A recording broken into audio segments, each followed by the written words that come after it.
குருவே சரணம். அனைத்து வளங்களும் அருளிடும் மகா அபிஷேக தரிசனம். கங்கை கொண்ட சோழபுரம் மகா அன்னாபிஷேக பெருவிழா பெருவுடையாருக்கு நிகழ்த்தப்பட்ட மகா அபிஷேக தரிசனம். ஐத்தமிழ் பக்தி நேயர்களுக்கு எமது அன்பான வணக்கங்கள். இந்த நிகழ்வில் பெருவுடையாருக்கு நிகழ்த்தப்பட்ட மகா அபிஷேக தரிசனத்தை கண்டு களிக்கலாம் வாருங்கள். இறைவனுக்கு ஆற்றப்படுகின்ற 16 வகை உபச்சாரங்களில் முதன்மையானது அபிஷேகம். தூய்மையான நீரினை கொண்டு மந்திரங்களை சொல்லியபடி இறை திருமேனிகளை நீராட்டி சுத்தி செய்யும் நிகழ்விற்கு அபிஷேகம் என்பது பெயர். இறை திருமேனிகளை திரவியங்கள் கொண்டு புனித நீராட்டும் சமயத்தில் சுற்றிலும் உள்ள வளிமண்டலத்தில் எதிர் மின்னூட்டம் அதிகரிக்கின்றது. இதனால் சுற்றுப்புறத்தில் உயிர்காற்றான ஆக்சிஜன் மூலக்கூறுகளின் செறிவு மிகுதியாகின்றது. இந்த அறிவியல் உண்மையினை உணர்ந்திருந்ததால் தான் இறைவனுக்கு உகந்த பூஜை நிகழ்வின் ஒரு அங்கமாக அபிஷேகம் எனும் நிகழ்வினை அமைத்தனர் நம் முன்னோர்கள். அபிஷேக காலங்களில் பயன்படுத்தப்படுகின்ற மருத்துவ குணம் நிறைந்திட்ட திரவியங்களின் நறுமணமானது காற்றில் பரவிடுகின்றது. அதனை சுவாசிக்கும் போது இயற்கையாகவே சுவாசப்பாதையில் பரவியிருக்கும் கிருமி தொற்றுகள் அழிந்து விடுகின்றன.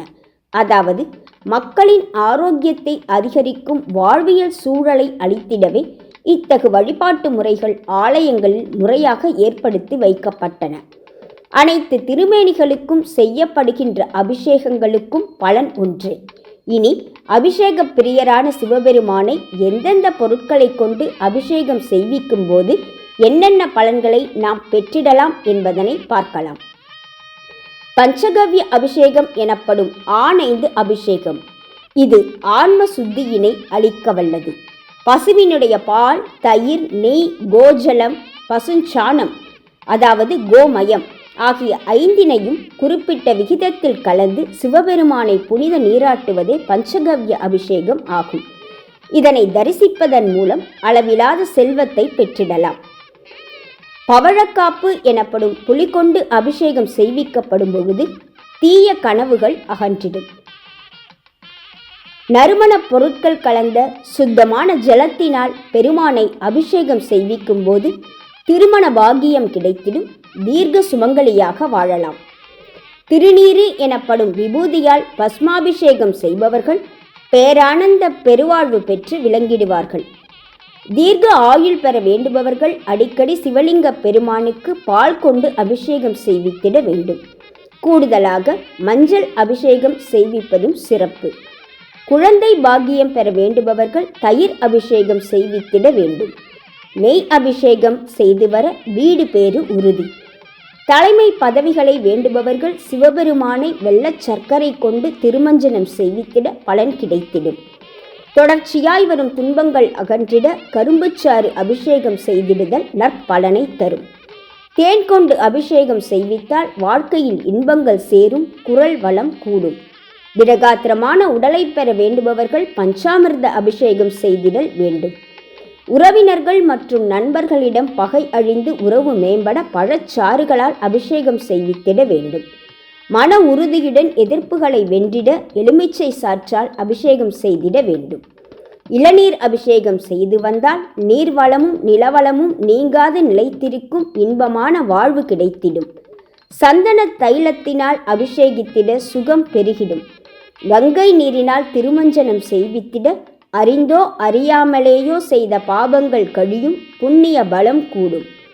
பன்னீருடன் சந்தனத்தை சேர்த்து அபிஷேகம் செய்திட முப்பெருந்தேவியரின் அருளுடன் கல்வி, செல்வம், வீரம் ஆகிய 3ம் நிலைத்திடும்.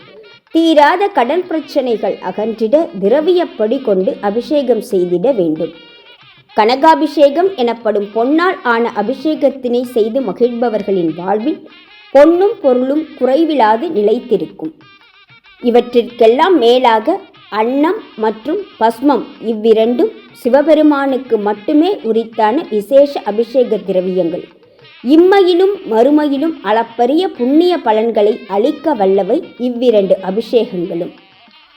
மேற்சொன்ன அற்புதமான பலன்களை தரவல்ல அபிஷேகங்களை சிவபெருமானுக்கு உரிய தினங்களில் செய்து வரலாம்.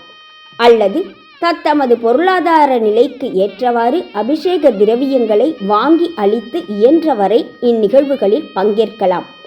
இப்படி பொருளாக அளிப்பவர்கள் மட்டுமன்றி இத்தகு அபிஷேகங்களை ஸ்ரத்தையாக கண்டு களிப்பவர்களுக்கும் மேற்சொன்ன அதீதமான நற்பலன்கள் கிடைத்திடும் என்பது மறைநூல்கள் சொல்லும் உண்மை. பெருமானின் திருமஞ்சன நிகழ்வுகளை கண்டு களித்து மனமுருகி வேண்டிட நலமான வாழ்வினை பெறுவது உறுதி. இந்த வித்தியாசமான நிகழ்வினை நேயர்களாகிய உங்களுக்கு அளித்ததற்கு ஐத்தமிழ் பக்தி மகிழ்ச்சி கொள்கின்றது. மீண்டும் இது போன்ற வேறொரு நிகழ்ச்சியில் சந்திக்கும் வரை நன்றி, வணக்கம். குருவே சரணம்.